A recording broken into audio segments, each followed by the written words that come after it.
আসসালামু আলাইকুম। সবাই কেমন আছেন? আশা করি সবাই ভালো আছেন। আলহামদুলিল্লাহ আমিও ভালো আছি। আজকে আমার শ্বশুর বাড়িতে ইফতারি, তাই বাসায় রান্না হচ্ছে। এখানে কাচ্চি বিরিয়ানি রান্না করা হচ্ছে। প্রথমে মাংসটা ভালোভাবে রান্না করে নেওয়া হচ্ছে। ময় মশলা দিয়ে অনেকক্ষণ নাড়া হয়েছে, তারপরে মাংসগুলো দিয়ে দেওয়া হয়েছে। এবার মাংসগুলো ঢাকনা দিয়ে কষিয়ে নেওয়া হয়েছে। মাংস রান্না করা শেষ। এবার পোলাওটা রান্না করার জন্য হঠাৎ আমার শ্বশুর আব্বু একটু লাড়াচাড়া করতেছে। এই যে পেঁয়াজ ভালোভাবে ভাজা হয়ে গিয়েছে, এবার সব ময় মশলা দিয়ে দেওয়া হলো। এবার সব বাটা মশলাগুলো দিয়ে দেওয়া হচ্ছে। প্রত্যেক বছরই আমার শ্বশুর আব্বু বাসায় ইফতারি দেয়।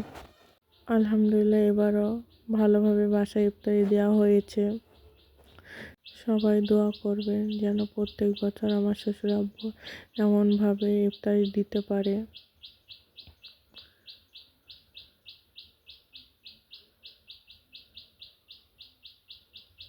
রান্না হচ্ছে, চাউল দিয়ে দেওয়া হয়েছে, এবার মাংসগুলোও দিয়ে দেওয়া হয়েছে।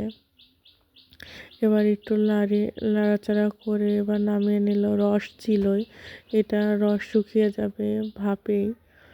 এটা এখন মিশিয়ে নিচ্ছে ভালোভাবে। উপরে অনেক তেল ছিল, তেলগুলো ভালোভাবে মিশিয়ে নিল।